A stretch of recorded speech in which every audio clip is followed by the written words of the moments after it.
নমস্কার বন্ধুরা, কেমন আছো তোমরা সবাই? আশা করছি সবাই ভালো আছো। আমি ডলি, ডলিস ফ্যামিলি চ্যানেলে নতুন একটা সুন্দর ভিডিওতে তোমাদেরকে স্বাগত জানাই।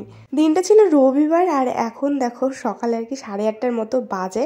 প্রত্যেক দিন কিন্তু আমার দুবার করে বিছানাটা ঠিক করতে লাগে, কারণ আমি যখন উঠি তখন মোটামুটি মশারিটা খুলে আর কি একটা ব্ল্যাঙ্কেট বা ল্যাপ কিন্তু ভাঁজ করে রেখে দেয়। তারপর কিছুক্ষণ পর আমার বরমশাই ওঠে, তো আমার বাকি কাজ কমপ্লিট করে এসে কিন্তু আবারও বিছানাটা ঠিক করতে হয়। মানে বেশিরভাগই এমন হয় আমি ওঠার কিছুক্ষণ পরেই, ধরো 20 মিনিট আধা ঘন্টা পর কিন্তু ও ওঠে। মানে একসাথে আর কোনোদিনও ঘুম থেকে ওঠা হয় না যে একবারে বিছানাটা পরিষ্কার করে রাখবো। তো যাই হোক বন্ধুরা, আজকের ব্লগটা কিন্তু খুবই ছোট।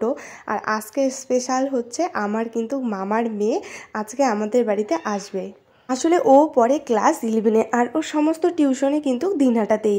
আসলে রোজ দিন তো আসা হয় না। আর আমার বর্মশাই তো কম্পিউটার ট্রেনিং সেন্টারের টিচার, তোমরা কম বেশি সকলেই জানো। তো বোন আমার কিন্তু বর্মশাইয়ের সেন্টারে কিন্তু কম্পিউটার শিখছে বর্তমানে। তো আজকে রবিবার করে ওর ক্লাস থাকে, কোনো রবিবার আমাদের বাড়িতে আসে, কোনো দিন আসে না। তো আজকে ওকে বলছিলাম একটু আসতে।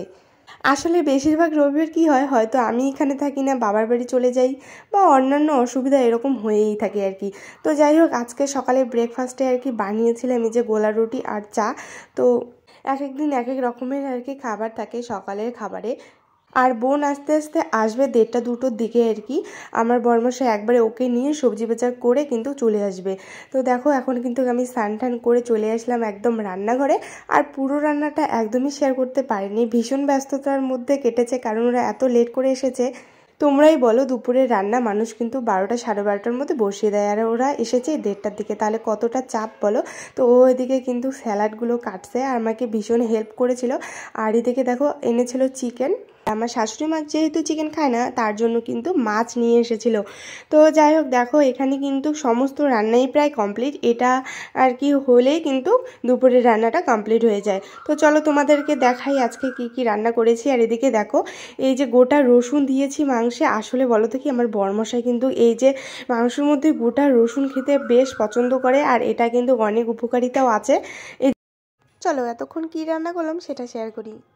এদিকে দেখো পাতাকপিটা কিন্তু ভালো করে মাখিয়ে রেখেছি, ম্যারিনেট করে আর কি বড়া বানানোর জন্য। আর এদিকে দেখো শাশুড়ি মায়ের জন্য কিন্তু হালকা পাতলা করে আলু দিয়ে মাছের ঝোল করেছি, আর সাথে করেছি টমেটো দিয়ে পাতাকপির ঘন্ট।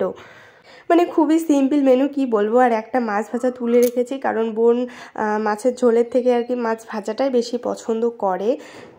আর ওই দেখো ওনার এখনও মানে স্যালাড কাটাই কমপ্লিট হচ্ছে না, এত লেজি, মানে কি বলবো। যাই হোক হেল্প করছে, এটাই অনেক বড় ব্যাপার।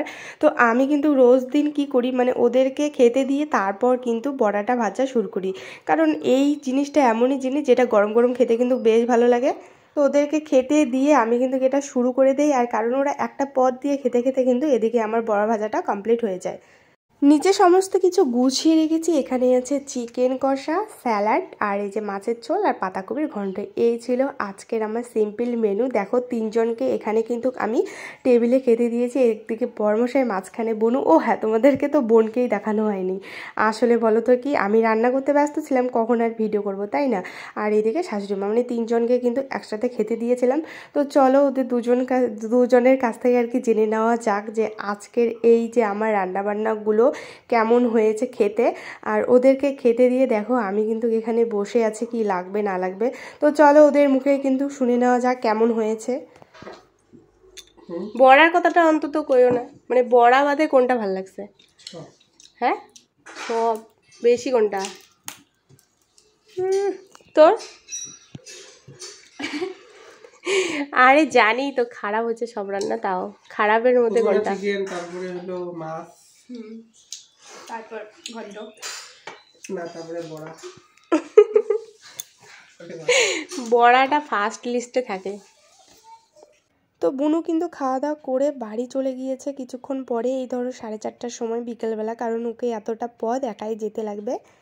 আর এদিকে দেখো বিকেলবেলা এই যে তেজপাতা সেদিনকের গাছ কেটেছে ওদের, তোমাদেরকে দেখিয়েছিলাম। তো এখানে কিছু তেজপাতা এনে রেখেছি, রোদ্রে শুকোতে দিয়েছি, দেখো কত সুন্দর শুকিয়ে গেছে।